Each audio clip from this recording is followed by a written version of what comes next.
Good morning! Good morning sa inyo. Yan. Lumabas na ang 18 na Marines out of 30 na kasama pa nila. Alam mo, ang dami nagsasabi na grabe yung ginawa nila, hindi madali. Totoo naman, kasi alam niyo ho, kaya ho hindi madali kasi isinalang nila na naman yung buhay nila kasama ang kanilang mga pamilya. Kasi hindi naman biro ang binabangga nila. Isipin mo, nakita nyo naman sa kanilang affidavit na nag-deliver sila sa Malacanang or sa bahay ni BBM. Plus, yung meron pa doon na ang tumanggap pa ng iba si Sandro Marcos. So, imagine nyo yung lakas ng loob kung saan nila hinugot yun, no? So, ang maganda lang doon is sundalo kasi sila, sanay sila sa gera. And bago sila lumabas, meron silang hawak na mga ebidensya, pati video. So, yung mga nakikita nyo kung nagsisirculate na affidavit, na may mga photos and videos, konti pa lang yon. And ang ang nakakatuwa, talagang yung Diyos mismo yung gumamit sa kanila. Kasi yung mga videos na yon, tsaka photos daw na yon, is hindi nila sinasadyang kunan para gawing evidence. Nagkataon kapag kunwari, meron sila, yung misis nila, tinatanong sila, nasan kayo? Anong ginagawa nyo? Kasi sa sobrang dami nga ng trabaho nila, puyatan, and mabigat yung mga amo nga nila, is alam nyo naman, yung mga transaksyon na ginagawa nila, is nagsisend sila ng photos, yung typical na resibo, ebidensya. Walang mali siya nilang ginawa yun. Nagkataon ngayon, na kinailangan at na-realize sila na yung ginagawa pa nila or pinapadali ng mali-maletang pera ay galing sa nakaw, nagamit nila na ebidensya. Kasi 'di ba, ang sabi nga diyan sa Blue Ribbon Committee, ang sinasabi diyan is kailangan namin ng ebidensya. Kailangan we'll follow the evidence. So eto na yung ebidensya. Dapat buksan na ulit yung Blue Ribbon Committee at imbestigahan na. Kasi hindi na to isa lang. Si Sergeant Gotesa isa lang. Hindi na to nagtatrabaho lang sa DPWH, but rather mismong involved or mga nagdi-deliver na mga military or ex-military or walang ex sa military kasi once you serve, you serve. Once a Marines, you're a Marines. Once you're a sundalo, you're a sundalo, di ba? Kasi huwag nating tawagin palagi yung ex. Tapos doon meron pa sa mga nagde-debunk sa kanila na sino yung behind doon or sino yung sumundo, mayroon pang naglabas dyan na alamin nyo kung anong kotse, kaninong kotse. Alam nyo, sobrang irrelevant na palagi na lang na kapag may nagsasalita na or lumalabas na witnesses or testigo dito sa mga nakawan sa kaba ng bayan, ang sasabihin na agad nila, itatag na nila agad na pro-Duterte, na utos ng Duterte. Palaging ganun eh. 'Di ba? Palaging ganun. So, ganito. Kapag makakaliwa ka, tapos gumagawa ka ng mga kasamaan, so, or nag-go against ka sa government, like yung mga CPP, NPA, di ba? Pro-Duterte ka na ba? Pag pinklawan or dilawan ka, na nagsalita ka against sa Duterte, kahit di nila alam na pinklawan or against sa government, pro-Duterte ka na. So ako, napapagod na ako dun sa itatag ka na pro-Duterte ka. Hindi ba pwedeng pro-Philippines lang? Hindi ba pwedeng kasi naawa ka kasi nakikita mo ang daming street vendor na ang init-init ng araw nagbebenta sa kalsada, ang daming naghihirap, ang daming walang trabaho, bagsak ang economy natin, and you cannot deny that. 'Di ba? Sinabi na nga ni Ralph Recto, kulang tayo ng pondo na 200 plus billion pesos. And magbubulag-bulagan ka pa rin. And ang nakakaya dito, ang daming troll and avatar. Doon pa lang, makikita mo kung gaano kahirap ang bansa. Kasi ang daming trolls and avatars na bayad na kumakapit sa patalim para lang kumita ng pera. 'Di ba? So, doon pa lang kitang-kita mo na ang daming gipit.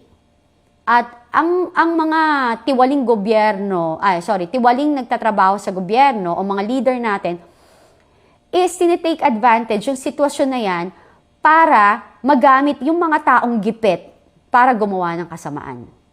'Di ba? So, yan yung nangyayari. Dahil sa kagipitan, is willing ng isanla ng mga tao ang kaluluwa nila sa demonyo. Yun yung katotohanan. Yun yung malungkot. 'Di ba?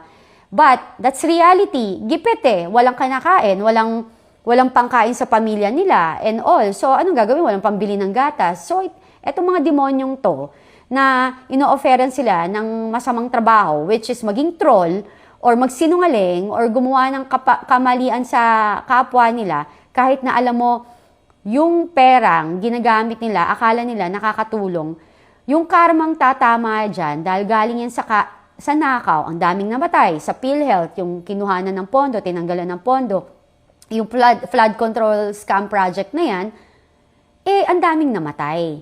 So imagine niyo kung ano yung tatamang sakit sa inyo at malas na tatama sa inyo dahil yung pinapakain niyo sa pamilya niyo rin galing sa masama. 'Di ba? So, eto, ang nakakatawa lang dyan, even kay Auntie Claire, na sinabi niya, tingnan niyo kung sino yung coaching sumundo. O, tingnan niyo who's behind it. Sino yung mga tumutulong, yung mga gano'n na, Day, isipin mo, sa tingin mo lalapit sa inyo yun? Sa tingin mo, kayo kakausapin nun kapag kunwari kailangan nila ng help or suporta or ng proteksyon? Etong mga nagsalitang to, konsensya o ang kanilang, dumaan na yun, naranasan nila. Siguro inisip na rin nila, oo nga no, parang kumikita kami, naambunan kami ng konti, pero ang hirap pa rin ang buhay. Ngayon, wala na rin silang work. Kasi yun yung karma. Kapag ang pera or ang ginagawa mo masama, at yung moment na gumagawa ka ng kasama, at nagpapakasasa ka, feeling mo sarap ng buhay mo, okay ka. Pero, pag dumating yung karma mo, doon mo mararanasan na yung doble pa yung hirap na mararanasan mo. Doon mo mafe-feel na iba pa rin talagang ang galing sa kasamaan di talaga naglalas. So, yun. So, ngayon, sa mga nagsasabi na sila ay tinutulungan ng Pro Duterte, ng galit sa gobyerno and everything. Kaya nga sila ganyan. Kasi talagang hindi na nila masikmura yung ginagawang nakawan dito sa gobyerno. Tapos, i-debunk pa. 'Di ba? Para sabihin, masama yan, dating mga reservists na natiwalag or natanggal, may ginawang masama. Hindi nyo ba naisip na kaya sila yung kinuha? Kasi, pwedeng mangyari to ngayon.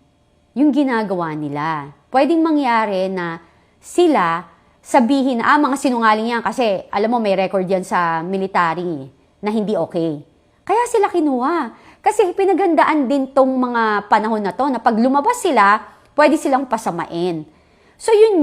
Kaya ganun, di ba? Parang katulad nila, dahil kailangan nila ng work, nakagawa rin sila ng bad. Yun talaga ang demonyo magaling gumalaw. Gagamitin niya lahat sa paligid mo, yung luxury, fame, power, para gumawa ka ng kamalian.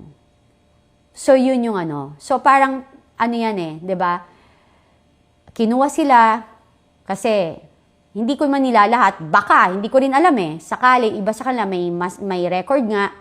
Tapos, eventually, pag nangyari to, at nag-testify sila, di ba sinabi nga nila, na may mga kasamaan sila na pinapapirma ng waiver, para kung ano man mangyari, katulad pag lumabas etong pangyayaring to, sila yung magmukhang sinungaling. So yun. Simple lang. Kaya sila kinuha. Kasi eventually, pag dumating yung panahon na to, nag-decide silang lumantad at maging testigo, sila pa rin yung masama. Ganun yun. 'Di ba? Simple lang. So, di ba sinabi rin nila, nagpapadala rin sila sa mga kongresista, nagpapadala rin sila sa mga political operators or media operators na tagabayad ng trolls and tagabayad ng mga media practitioner para kalabanin yung mga ganitong lalabas or magta-testify, papasamain. And obviously, nung lumabas sila, nakita nyo, walang mainstream naglabas talaga rather than SMNI and Net25 and some bloggers. Kaya lugmok na po sa kahirapan ng Pilipinas. Magising na ho tayo. Kasi itong mga taong to may pamilya to. Hindi ho biro ang kanilang sinakripisyo. So, nakikita naman ng Diyos lahat Lahat naman tayo unanswerable to Him Lahat tayo hindi perpekto. Lahat tayo ay may kasalanan. So, Diyos na ang manghusga kung ano yung dapat na mangyayari sa ating buhay. Magandang umaga at God bless po. Bye!